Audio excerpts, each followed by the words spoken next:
Welcome back to another episode of Tell Me Sis podcast, featuring your two favorite sisters, Alex and Kyla. Welcome back, everyone. We hope you had an excellent week. We are excited. It's so beautiful outside. I literally looking out the windows, it's all different color leaves. Yeah. It's stunning. I So love this. pretty. I was recently away for like a fall getaway. Yes. And it was so nice. Oh, that home looked, or the hotel. It's a home.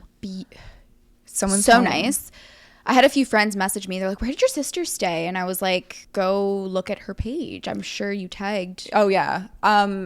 Sophia, actually, our cousin, Yeah. is friends with one of the like people that Owns it?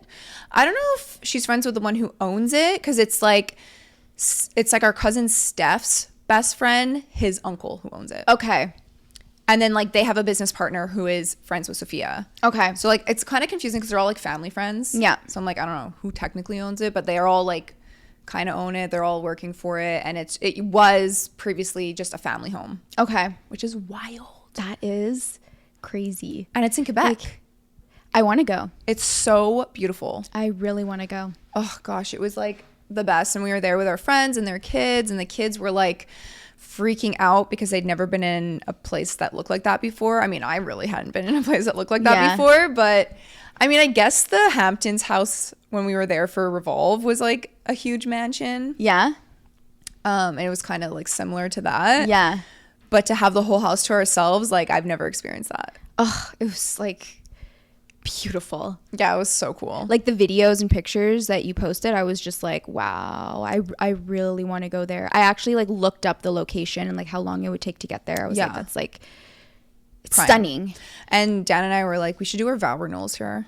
Oh, Because it's just so pretty. They do weddings and stuff. So I'm like, I think it's really such a beautiful place. And then like, you know, all your family and friends can stay in the house. And it's just really cool. And it seems like so relaxing too. Oh my gosh. I like small getaways, like that small getaways. I mean, like, you know, driving distance where you're not in the car for like all day. I know. Or like 2 days kind of thing. Or you don't have to get into a plane. Yeah. You're still in the same province or And it's like not if you're far in the at all. state. Yeah. It's just like, it's nice because you know that like it still feels like an escape. It was shorter than driving to Tremblant for me. There you go. Like, it still feels like an escape, but like you're really not that far away. Yeah. But you're far away enough where it's like it's still an escape anyways. It's just, it looked so beautiful. Yeah, it was honestly amazing. We had summer weather when we were there, even though it looked like fall. Yeah. Which I did wish there was like one day that was like gloomy and crisp. Because I feel like being there for that kind of weather would have been super nice. But we did get to enjoy the pool because it was so hot. And it was so much fun. But yeah, that's kind of like my little update. Your little update. My little update would be, I mean, we recorded an episode right before this, so like that's where I really gave my update. What's another cool update for me? I'm trying to think. Anything upcoming?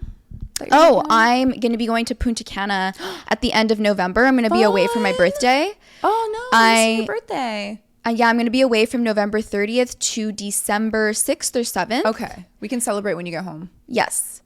But I'm really excited for that. I'm going for a wedding. My cousin Who's invited. getting married? You don't know her. She's friends with our cousin. Okay. And I was invited as her plus one. That's so fun. And I actually met the wife. Okay, so our cousin is friends with the husband. No, our cousin is friends with the wife. Okay.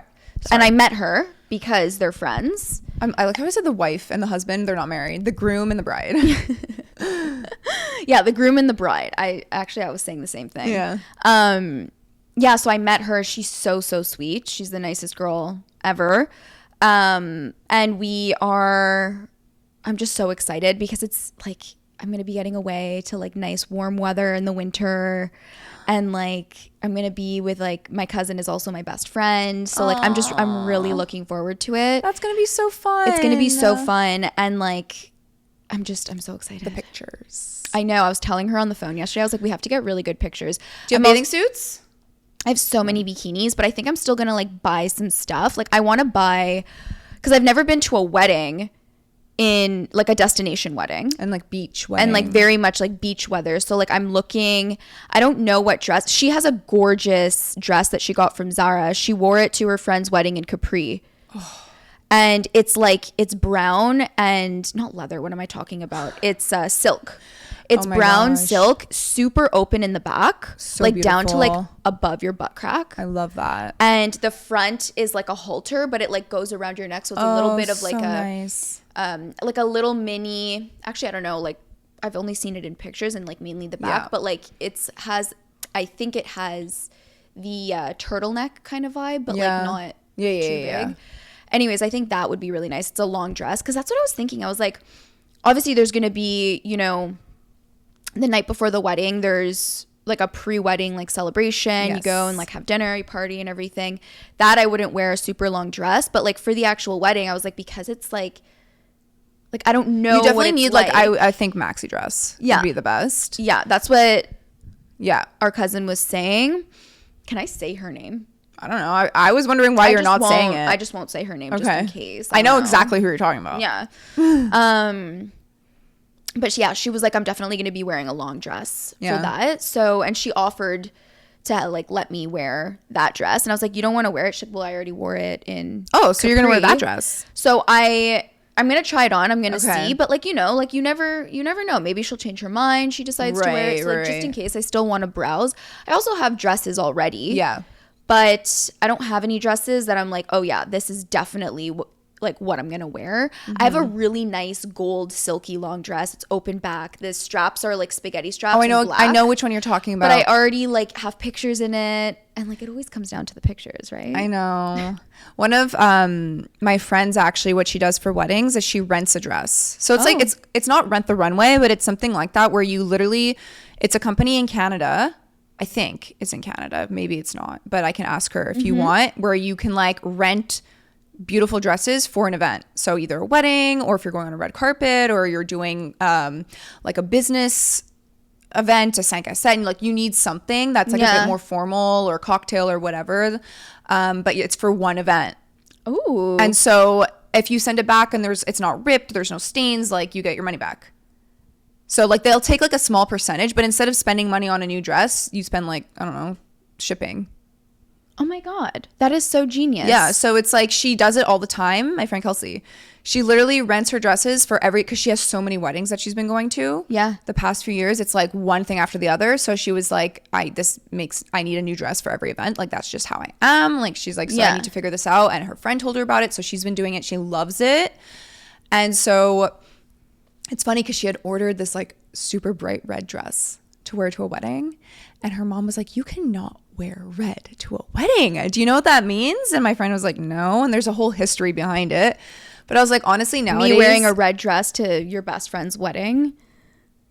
Who's my best friend's wedding?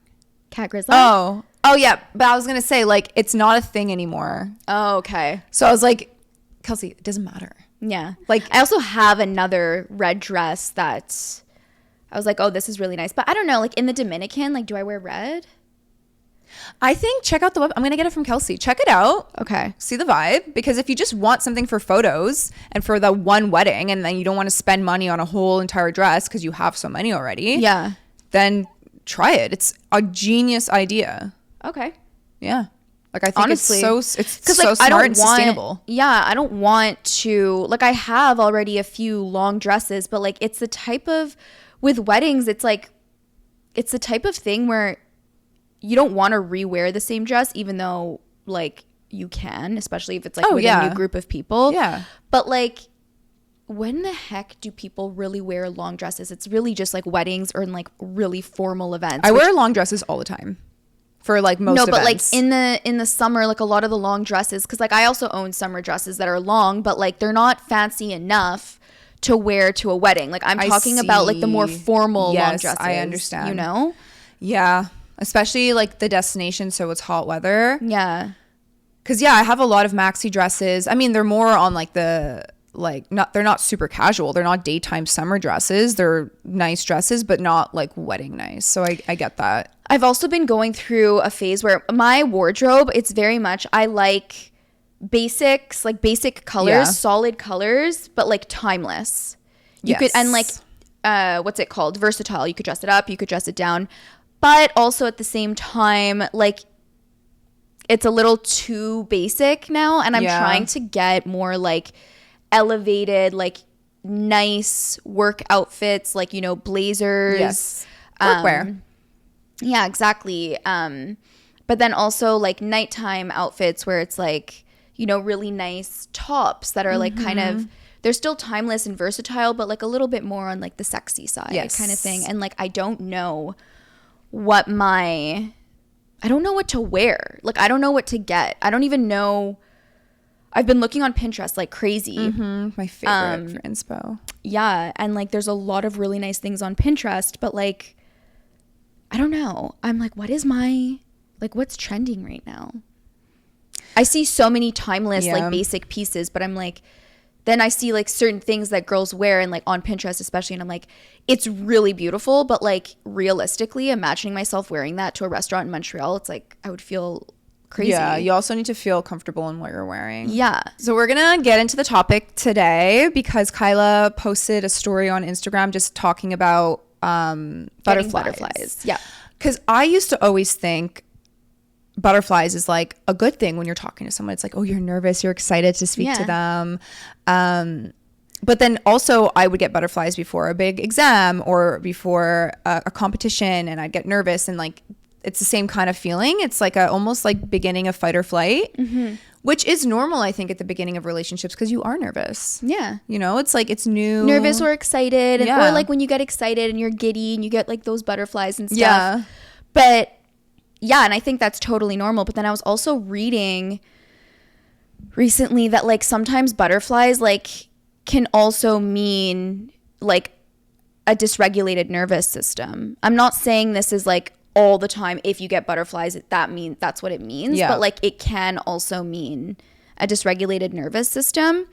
And it's kind of interesting because I posted it to our Tell Me Sis Instagram account, like, the story, and to see the responses is, like, so all over the map.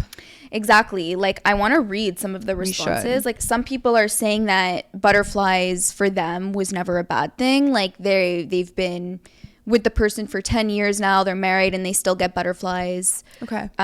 Some people say, like, in the beginning it's perfectly fine and expected, but later on could be a red flag. Okay. Because maybe that has to do with, like, your intuition or, like, your body telling you, like, something is just up, something's not right. Yeah. Some people are saying, like, it just depends on, like, the context and, like, where you feel the butterflies. I didn't know that you can, like, feel them in different places. It is true, because I do know that, like, my excitement butterflies are different than my, like, real nerve butterflies. Yeah. Like, I have, like, in my head, I've always felt like I've had happy butterflies and scary butterflies. Yeah.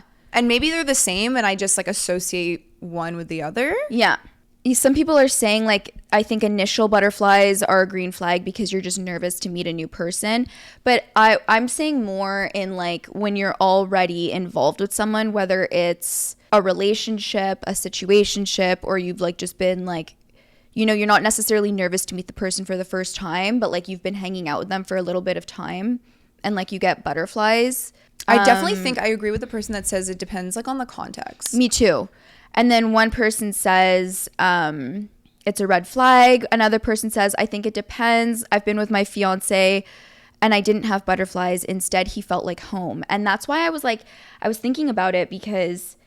Oh, that's interesting. Yeah. So, like, because that's kind of like, I've also heard, you know, there's, like, some people where they're like, no, it's like when you get butterflies, it could just be, like, excitement and, like, you're all giddy and you feel like, you know, you're so, like, happy to be with the person or to see them, and or if they're saying something that's, like, super cute and, like, you're getting all giddy and stuff.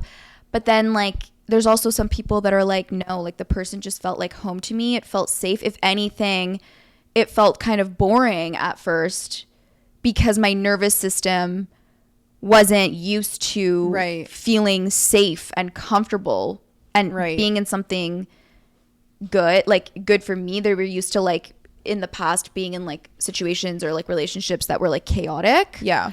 And, like, now they feel safe And so they're not getting those butterflies. And I was like, interesting, like what do butterflies come from? And I was like reading into it. And I mean, I'm no expert, but like I was, there were like a few articles even that I read where it was saying that like when it's like everything is kind of like ties back to your nervous system.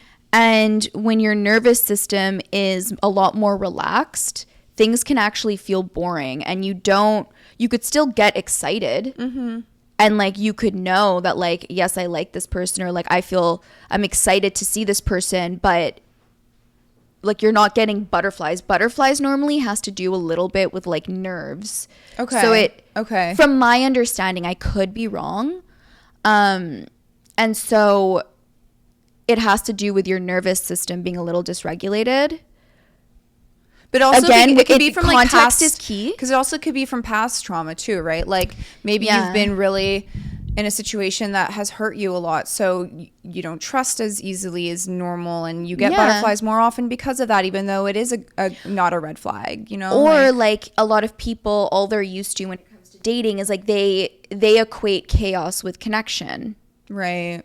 You know, and when that's all you're used to, when that's all your nervous system is used to, then when something healthy comes along, it could feel boring, or it could feel like there's something missing. This isn't right, when in reality, it's just your nervous system isn't being activated. Yeah. And like, I was curious to know, like, does that have to do with like the butterfly feeling you get? Because I do know that like there is healthy butterflies that you can get, and it is your nervous system, but like, I don't know. Like, I just... And again, it's actually pretty interesting because...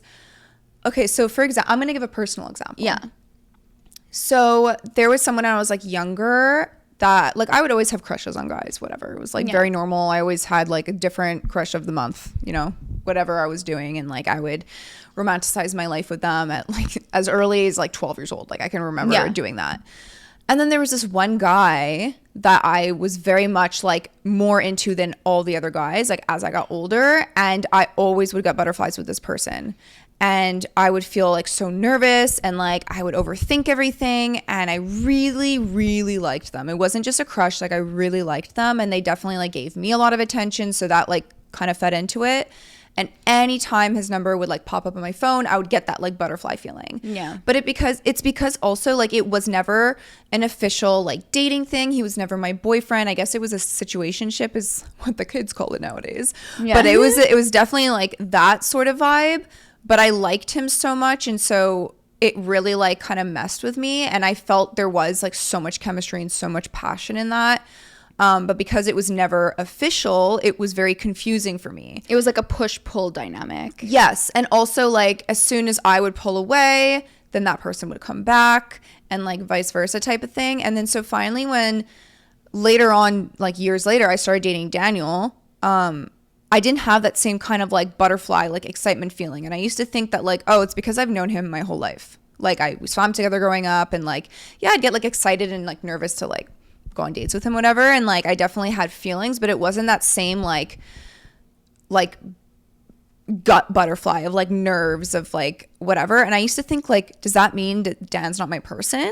Because like I'm used to like maybe that other person was my person, just wrong time. Like I remember at the beginning of our relationship I used to think that, but then I realized as time went on, and like as the years went on and we were in therapy and like just working on relationships and stuff, exactly what you're saying. Yeah. Is I was so used to equating my passion and love for somebody to that like feeling of nerves and almost stress. It was like your nervous system was totally dysregulated. Yeah, because it was also warning me like this person is not into you like that. Like they're into you enough to like want you around and want your attention, and they're clearly attracted to you, but they don't want to date you. They don't want to be with you. Yeah. And like I couldn't pull myself out and like recognize that, because to me I like really liked them a lot, and I was so scared to ever bring it up because I didn't want them to be like, well actually like I'm not down, so maybe we should just stop this.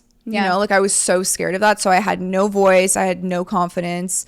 And with Dan it was very much the opposite. Like I had, because I wasn't so scared and I had was like a lot more confident in myself, I would have these conversations with Daniel. Like, this is what I want and this is whatever. And it turned into a very long-term healthy relationship, clearly. Yeah. But that is so interesting that you're talking about that. Yeah, I actually I'm going to pull up the document that I had sent you. Yeah, because there was a lot of things in there that I was like, whoa, this is like so crazy, because you don't realize, like, until I was reading it, I was like, okay, I'm connecting a lot of it. Says, okay, so like the topic as a whole is called green flags don't always give you butterflies, and that's okay. Yeah. So the myth of the spark, where it came from.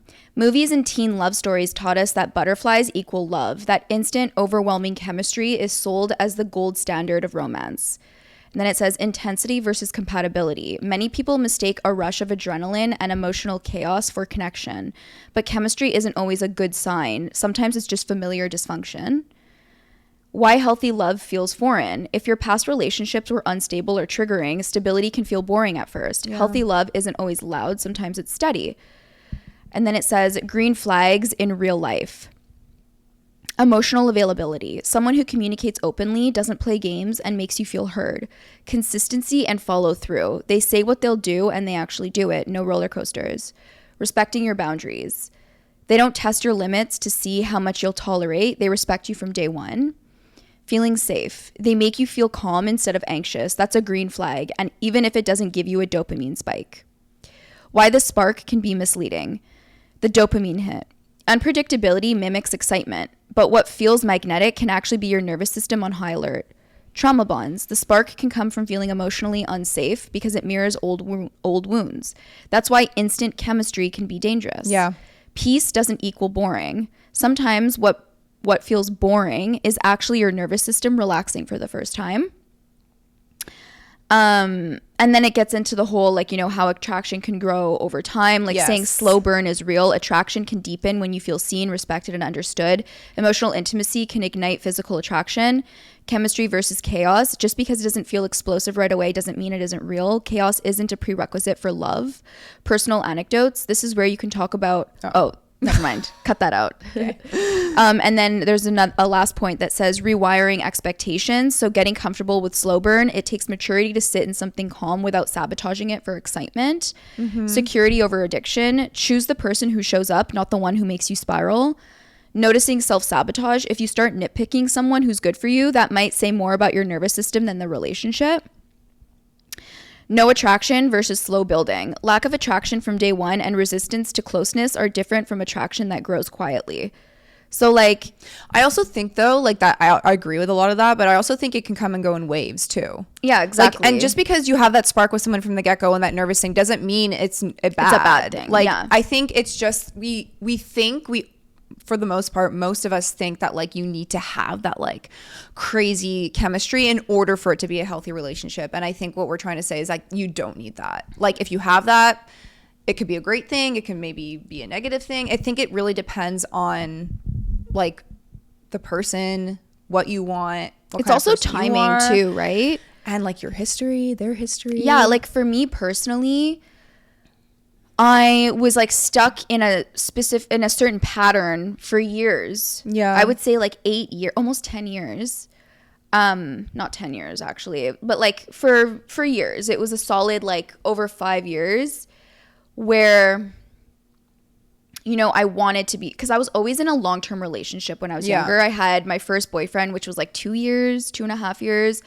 Then... I was like, we broke up. I dated someone like very briefly in between. It was like a few months. And then I had my next relationship, which was like 4 years. 4 years or something like that.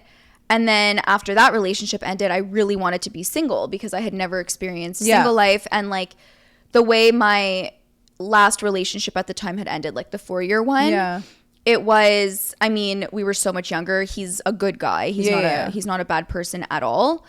But, like, it kind of, like, changed something in me because there was a lot of miscommunication. And, like, I thought... Anyways, we won't get into, like, details or anything. But, like, we were young. There was miscommunication happening. Our communication on both ends was just... Not great. But he's a good guy. And, like...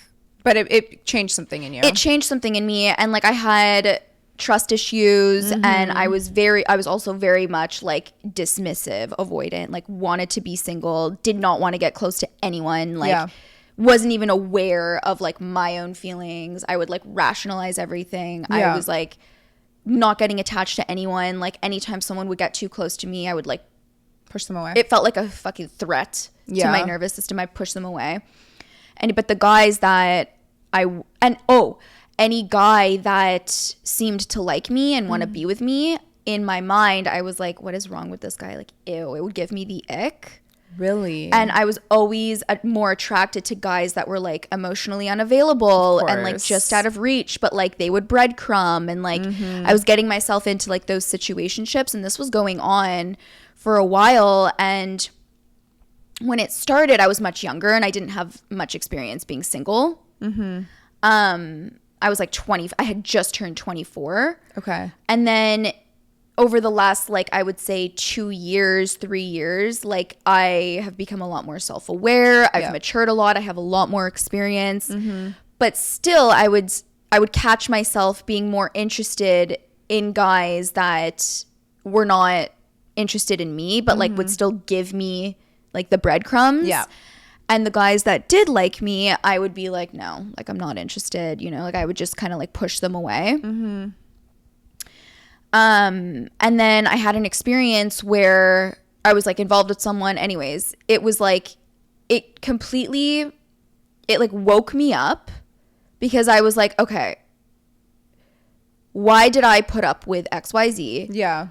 I left that experience being like, I can't trust feeling like I can't trust myself and my own judgment. Yeah. As much as it's like not my fault that it happened, I still I stayed in something, and I was making excuses for someone that was like, just, I knew. Yeah. You know? You just didn't want to admit to yourself. Exactly. And I was like, if I don't, and it was bad enough where I was like, if I don't, it was bad enough in the sense of like it like how it made me feel about myself. Right. And it just snapped something in me, and I was like, I need to really work on myself. Yeah. I need to work on my self-trust, my boundaries, my communication, my standards. Yeah. Like there was so much that I had to work on, and for months, I couldn't even like look at a man. I was numb, because it really, really just, everything that happened in that experience touched on like deeper wounds that I had internally that I had been avoiding. Yeah. Or that I didn't even know were there. Yeah. And anyways, eventually over time, like I couldn't even look at a guy and like feel any level of curiosity. Like I remember going on like a date at one point, and like it was as if I was like having an out of body experience. I was like, I just couldn't care less. Wow. And it had nothing to do with the guy I was on a date with. Yeah. But I was like, I left that date feeling exhausted because I had to pretend to care. Oh my God. It was like, I was so numb and like disconnected. Also just not ready. Yeah. And then I remember like having a therapy session, and my therapist was like, she's like, you're not ready to date. Yeah. You need to, she didn't say you need to, but she was basically encouraging me to become friends with guys platonically. And I was like, well, is that even possible? Blah, blah, blah. She goes, you would be surprised, as long as you're honest with you communicate right from the very beginning. Obviously not every guy is going to like be interested in being your friend. Yeah. But like, she goes, as long as you're like open and honest from the beginning and say like, hey, like, listen, like I'm just really not looking to date, but like I'm also like not looking to even hook up. Like, how would you just feel being platonic friends? Like, she goes, if you like genuinely like the guy's company, she goes, you would be surprised how many guys would be like, yeah, sure, fuck it. And she's like, guys would be happy to be friends with a really pretty girl if they're not like the very egotistical type of man, you know, like she goes, you need to kind of rebuild your trust in men and also yourself, and you're just not ready to date. And so that's what I did. And it's like, it's actually helped me so much because... Do you think that we can be platonic, like women and men? I do think women and men can be platonic, but it's not super common. Like, I do think that it can be, especially if one person is, like, they're attracted to the other person physically, or, like, you know, there's always, like, humans are always going to have desires. Yeah. Because I have a lot of guy friends, and I have zero interest in ever doing anything with them, and, like, we can genuinely just be friends. Yeah. But also, it's, like, for me, it's the same thing. I think when you're single, it's a little bit touchier. Like, you have to be... I guess it's true. They're all in relationships and I'm in a relationship. So maybe that's the catch, is that we're all friends. And I do think it's possible when both people are single, but it's because, like, it can happen. I think it can happen. Yeah. It's just... It's common to also develop feelings over time. It's more common. Like, you're both single. It's more uncommon for it to be, like... Yeah, you could just, like, be friends with the opposite sex and, like, be purely platonic where, like, you've never even made out. Yeah, and, like, if you're not attracted to that person, that's easy, right? Yeah, exactly. But, like, if you're both not attracted to each other, but, like, you get along really well, then, like, also that could work. Yeah. But then feelings can still grow. Yeah. Right? Like, there's always those books or movies of, like, the friends to lovers, where it's, like, you're genuinely just friends and have been for so long, or, like, family friends or whatever, and then, like, over time you develop feelings. It could happen. But I think for the most part, it's like, unless if you're both single and one of you is attracted to the other one physically and you're just meeting, like, it's harder to be It's platonic. Definitely harder. But I think it can happen as long as, you know, like, both people are, like, respectful of the other person's boundaries, and if you're secure enough, you know. Yeah.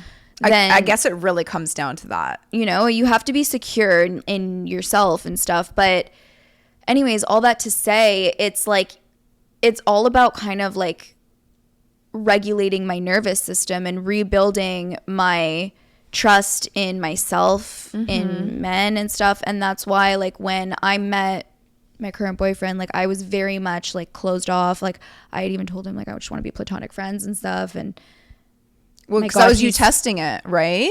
Like, doing what your therapist said. Yeah. And was like, I'm gonna try this. Like, I want to be friends with someone, because I remember you telling me, you're like, I really enjoy his company. Yeah. Like, we get on so well. We have the best talks. He's, like, super cool. But I really, like, I just don't want to jump into anything. Like, I want to just be friends with somebody. Exactly. Which in this case turned into a relationship. I was also, like, in denial for a bit too. Yeah. About, like, my feelings. Yeah. But anyways, I don't want to, like, go into details.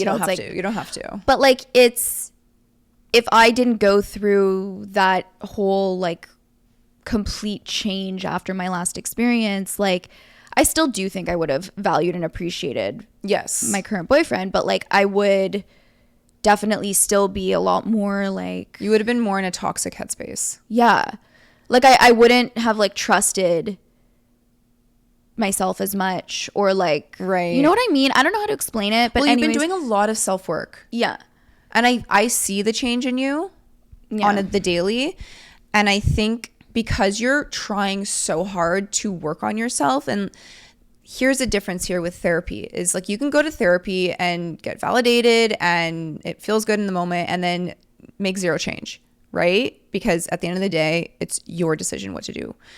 I think you're doing all these things and also actively working on the skills that you're being taught, and you're actually trying to get better, because, and not that you were bad, it's just that you're trying to retrain your brain in my nervous system. Yes. And, like, not thinking certain ways just based off of past situations that you've been in. Yeah. And I think it's really healthy to do that. Exactly. Like, it's like what I was saying, for the longest time I was attracted to, like, the avoidant men. Yeah. Or the more, like, a lot of girls are, you know, and, like, why is that? there has to be something of like, it's like familiar chaos, familiar dysfunction. I don't know. There's so much psychology behind this, because even like as girls growing up, girls like the guys, like the bad boys. Well, it's like Beauty and the Beast. Like, you literally, the bad guy that you're gonna change, like he's gonna change for you. It's like, it's a big attraction for a lot of people. Yeah, like things that feel too easy too soon. It's like they think it's boring. It's like boring, but like in reality, it's like it's not boring. I mean, sometimes it can be, but like, yeah. Well, like Daddy used to say with this one person, it's like they're so used to being in a boat of rocky water that as soon as it's calm, they feel dysregulated and they have to rock their own boat. Yeah. Because it's like they can't even live in the calm. They have to live in the chaos because that's what they're so used to. Yeah. Obviously, I'm not a professional. My sister's not a professional. We're just going based off things that we've like seen and read. Yeah. And like also ChatGPT. So like, you know, if you get butterflies, doesn't necessarily mean it is a red flag. But no. Context matters. Yes. I also like do get, like, if I go a long time without seeing Dan, like if he goes away or if I'm away for whatever reason, like I get those like excited butterflies to see him again. Yeah. You know, when I'm with him every single day, all day, I don't get that because it's like I'm always with you. But when we don't see each other for a while, or if we like know we're going to go on a date later in the week and we like flirt a little bit, like to me, those are happy, excited butterflies. It's not like the nervous, like, oh, like I'm like a little bit going to have like nervous poops.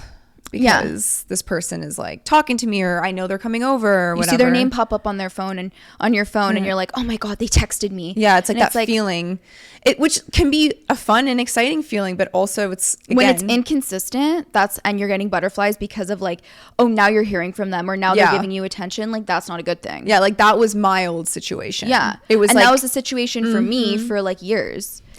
Oh gosh, it's so tough when you feel so, because emotions, it's really hard to get out of them and to stop having them unless something does happen or you move on. Like, it's like you need a specific trigger that just kind of like snaps you out of it. But also like the timing matters too. Like I was at a point in my life where I was in my 30s already. Yeah, like you're ready for it. And like this thing happened and I was like, I can't believe this is happening. I'm like experiencing this in my 30s. Yeah. Like, what the fuck? You know what I mean? Yeah. It felt very like, what are we in, like fucking high school? Listen, some people never change, and how they were in high school or their 20s will happen in the 30s and the 40s and the 50s. Some people just don't change. Some people do. Yeah. And that's great. But like, don't ever go into a relationship hoping that you will change that person, because that will never happen. The only person who can change is themselves. And you can maybe help people want to change themselves, but it's not your responsibility, and it should never be something that like is what you want to do, and that's why you want to be in a relationship, is because you want to change them. Like, I think personally that's an unhealthy approach. I think that when someone shows you who they are, believe them, and that doesn't necessarily mean like, oh, something big has to happen. Like sometimes it can literally just be like small habits, like the way they see the world, or like comments they make, or their relationship with their friends or their family, and whoever. Over time, how they speak to waiters, like respect, you know, ego. There's a lot of it that goes into a lot of that type of stuff. Like, yes, people can change, but like, don't wait around for someone to change. Yeah.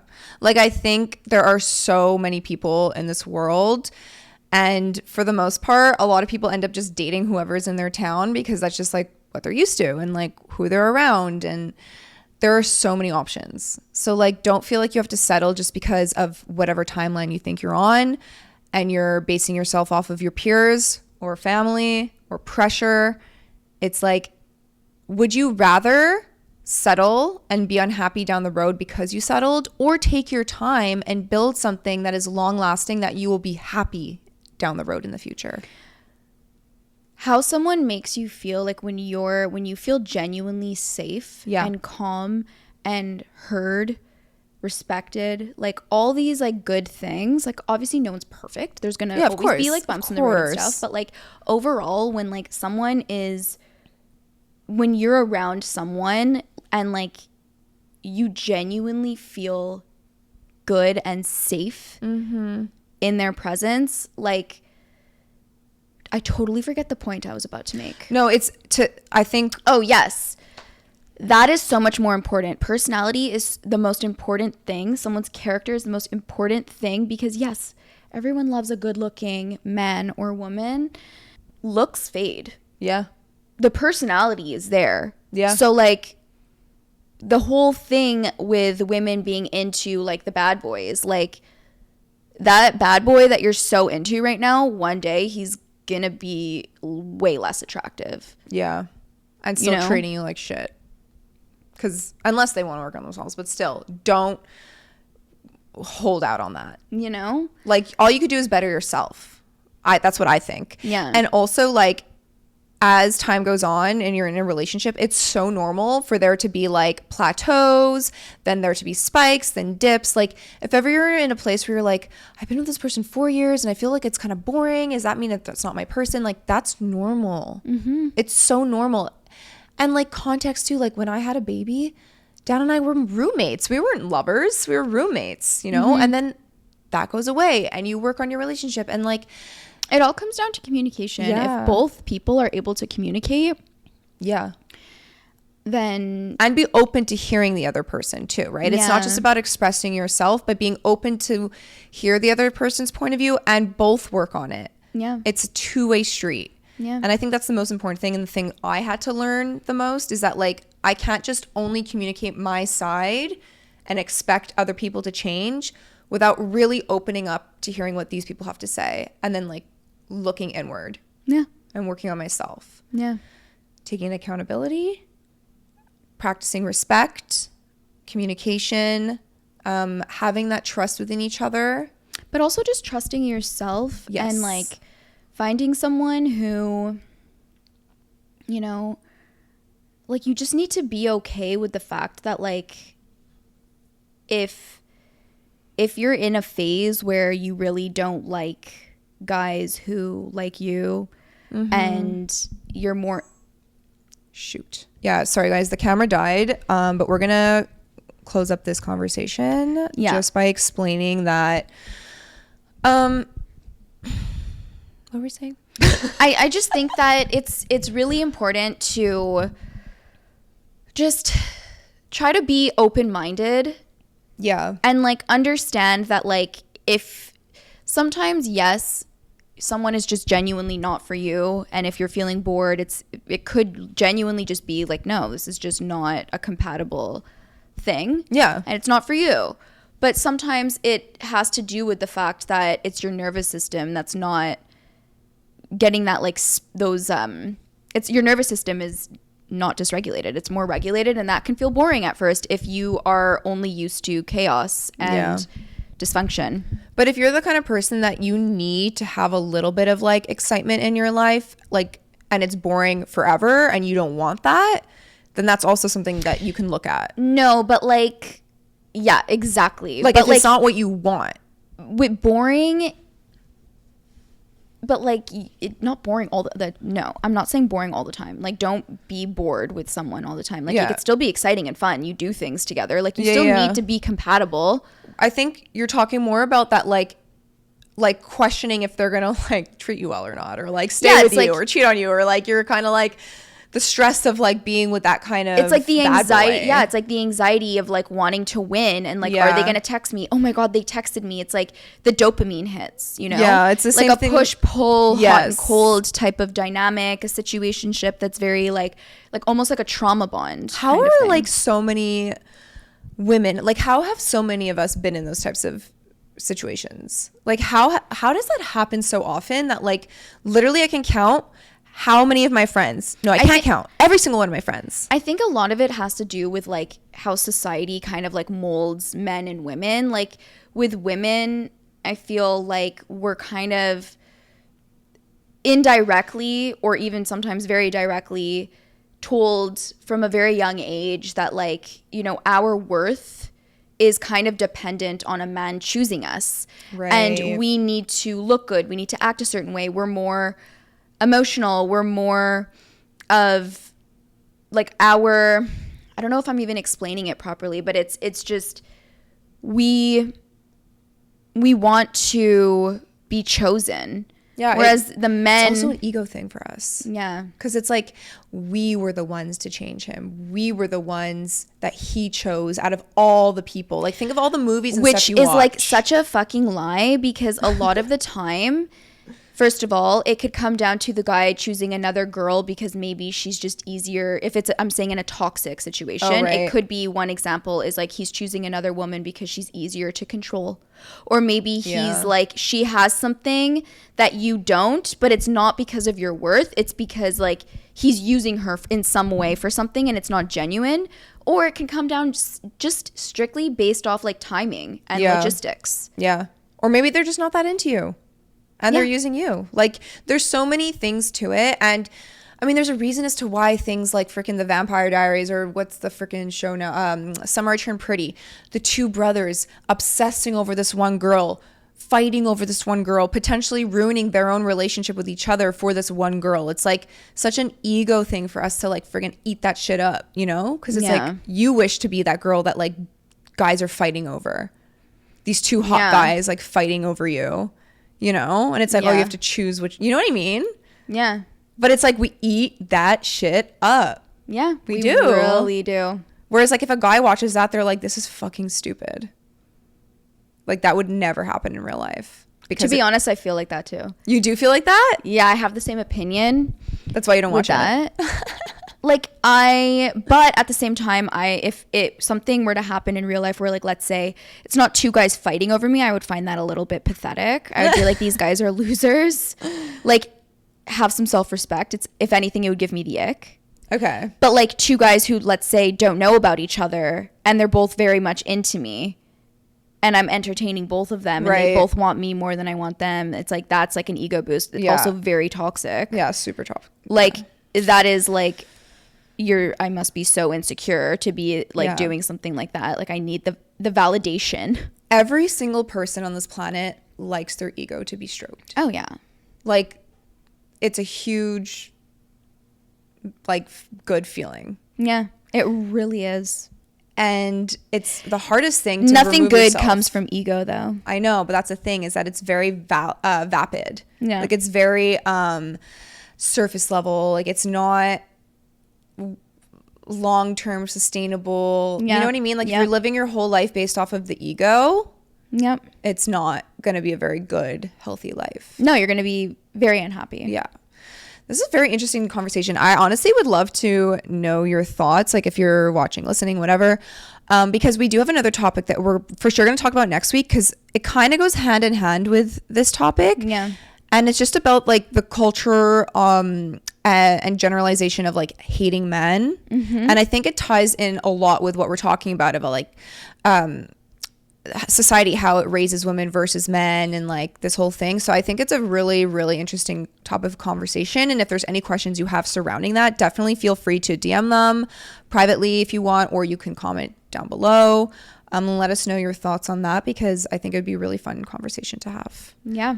But we love you guys so much, and we'll talk to you next week. Bye, guys. Bye.